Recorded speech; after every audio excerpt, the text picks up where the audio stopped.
Ito ang balita ngayon.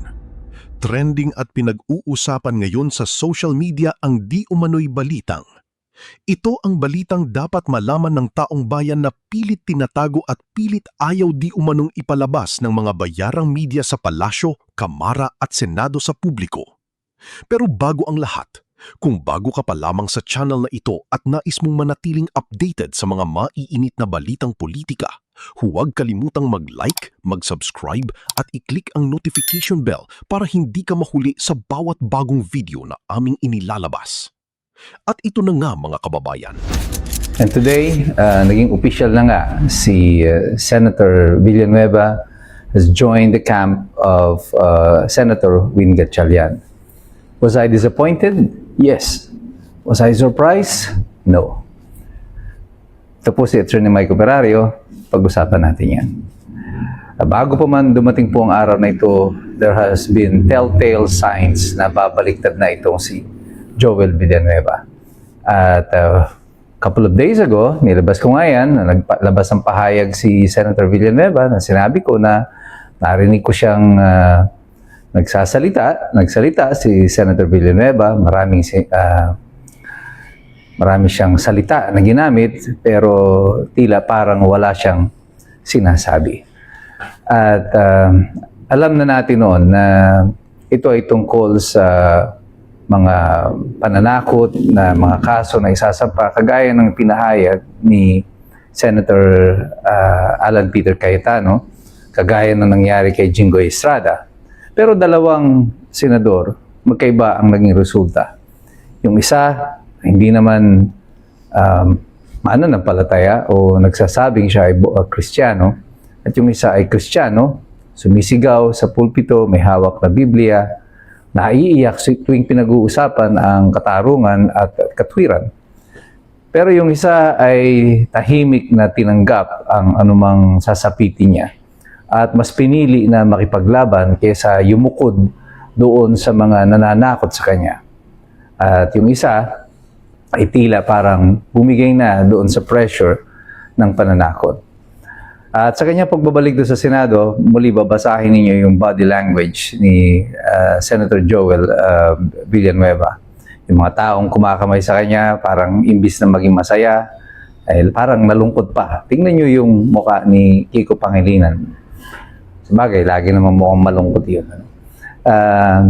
Pero sana maisip ni Senator Villanueva na bawat tao na kumamay sa kanya, yumakap sa kanya, ngumiti doon, na hindi niya totoong kaibigan. Kasi alam nila ang dahilan kung bakit siya naroroon. At sila rin ang dahilan kung bakit siya naroroon at bakit siya kailangan magpalit ng kanyang kampo. Ang mas nakalulungkot po dito ay winarningan ko na ito noon, na yung gagawin ni Senator Villanueva will have not only political implications, but also implications for his church and the congregation, the JIL. The JIL is probably the biggest born-again Christian organization or church in the Philippines. But with this, I think marami ang madidisappoint. As a matter of fact, marami na ako nare-receive na message ngayon ng mga miyembro ng kapatiran na-disappoint dito sa sitwasyon na ito. At meron din mga nag-message sa akin kahapon na sinasabi na mali daw ako, na personal daw nilang nakausap si Senator Villanueva at inassure sila na hindi siya magpapalit ng kampo. Paano na yan?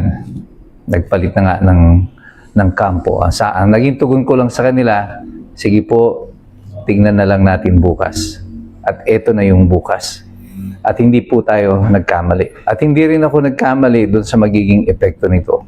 Marami tayong mga nabasang mga memes, na yung JIL, pinalitan na ng pangalan, may mga moniker na ilalagay kay Joel Villanueva, BBM is Lord, kaya ako nalulungkot doon kasi pati yung pangalan ng Panginoon ay nalagay sa katuya-tuyang sitwasyon. At ang naglagay sa Panginoon sa atin sa ganitong katatayuan ay yung pahayag mismo ni Joel Villanueva na sinasabi niya susundin niya ang konsensya at ang will ng Panginoon. Ngayon, nadamay pa ang Panginoon dito sa ginawa niya. Ngayon, ang excuse niya, Kaya ako ginawa ito ang gusto ng Panginoon para sa kanya. Well, kung eventually ay mapapatunayan na kung magkaroon man ito ng kaso, paano ko mapatunayan na mayroon kang totoong partisipasyon doon sa katiwalian? Kasi may mga testigo na nagsasabi na ikaw ay may partisipasyon doon sa katiwalian. At sila sabi ng ombudsman na ikaw ay kakasuhan ng plunder. Halimbawa na lang, naganap yung pagkakaso sa iyo ng plunder at napatunayan na may kasalanan ka. Will pa ba ng Panginoon yon? Ikalawa, kung hindi naman ikaw masampahan ng kaso dahil sa paglipat mo ng kampo, will pa rin ba ng Panginoon yan na matabunan yung mga testigo laban sa iyo at yung kaso ng plunder ay mawala na dahil sa iyong paglipat ng kampo? Will pa ba yan ng Panginoon? And that is the bad thing about using the name of the Lord in your political decisions. Sana kung gagawa kayo ng desisyon na ganyan, tindigan nyo na lang yan base sa mga legal ninyong basyan. Okay lang yan kung ikaw ay nagkakalat ng salita ng Panginoon o ikaw ay gumaganap na yung misyon bilang isang pastor. You invoke the name of the Lord any time of the day.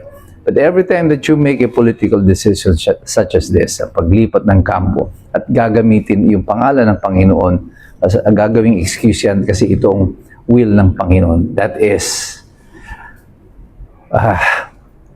nothing short of blasphemy.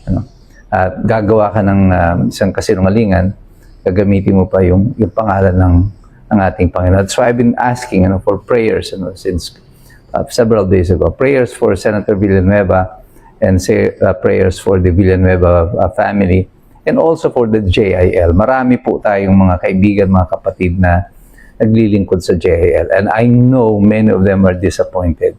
They are disappointed because alam naman ng lahat that if you take this arrangement with this administration, ang malinaw dyan ay tila meron kang pinagtatakpan na katiwalian. At sinasabi nila, mabuti pa si Jinggoy.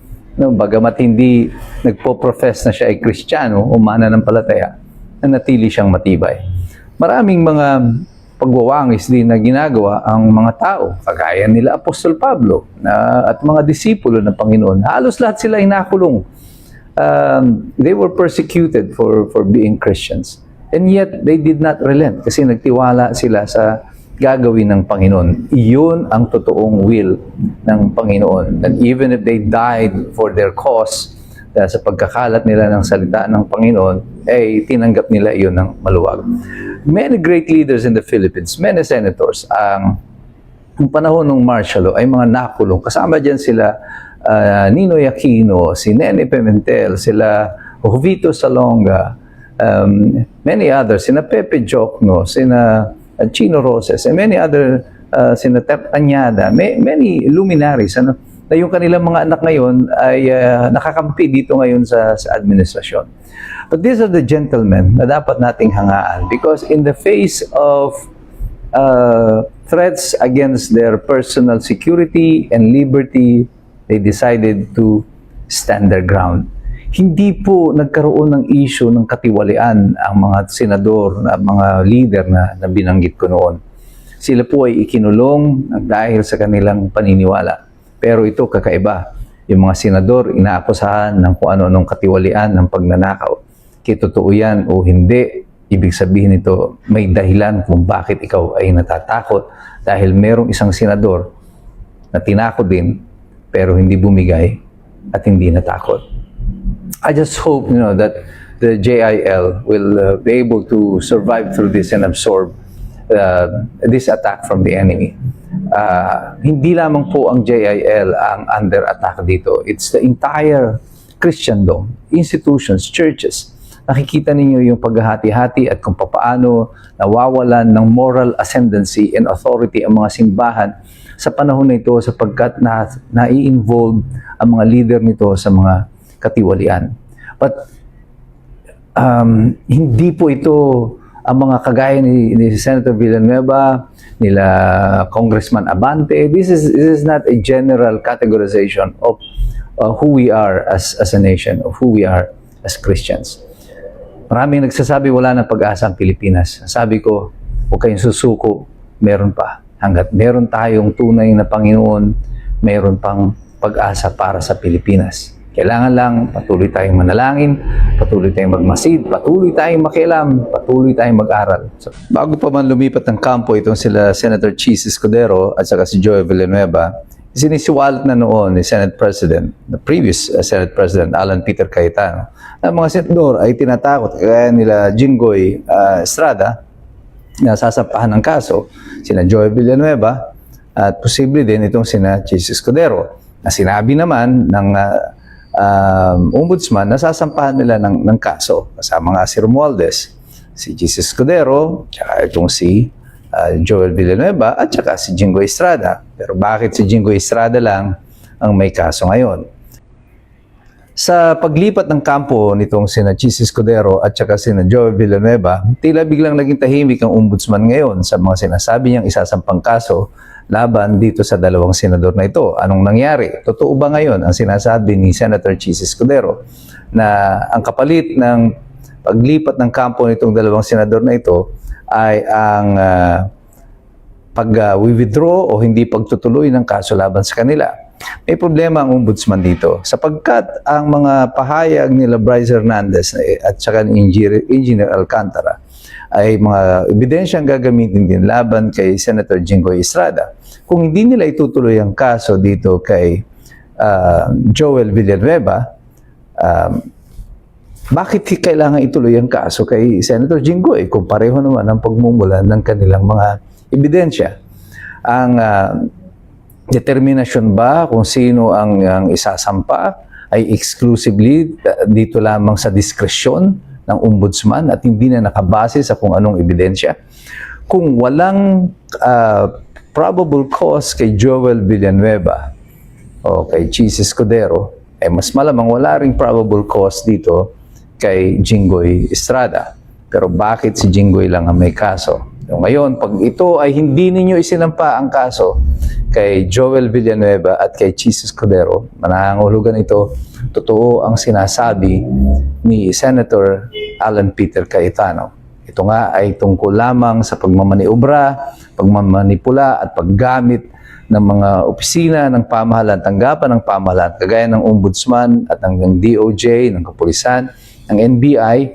Every institution in this government has been weaponized against those who are opposing this story of corruption dito sa ating pamahalaan. Kapag ikaw ay nasa oposisyon, ikaw ay siguradong kakasuhan. Pero kung ikaw ay kakampi doon sa mga nai-involve sa maleta at katiwalaan, ikaw ay ligtas. Kaya sa panahon na ito, tanggap na namin, Senator Villanueva, na ikaw ay naandyan sa kabilang kampo. Chis Escudero, okay na yan. Diyan na kayo. Ang tanong lang, nasaan na yung kaso nyo? Yan ang tanong sa ombudsman. Nasaan na yung kaso ng mga taong ito? And then again, habang naririyan kayo, nasaan na yung kaso ni Romualdez? Nag-aabang pa rin ang taong bayan. Nag-aabang kami ng kasagutan. Hindi pwedeng puro bola-bola lang itong binibigay nyo sa amin. Kailangan namin ng totoo at konkretong kasagutan mula sa inyo. May ninakaw ba si Joel Villanueva o wala? May ninakaw ba o may kaso ba ng plunder si Chis Escudero o wala? At kung wala silang kaso, bakit may kaso si Jinggoy Estrada? Tayong lahat, mga iskumbro, huwag kayong titigil sa pagtatanong, huwag kayong titigil sa pakikilahok, huwag kayong titigil sa pagmamasid, huwag kayong titigil sa pag-aaral, sapagkat mahirap makialam ang taong walang alam. God bless you, God bless us all. Mabuhay ang Republika ng Pilipinas.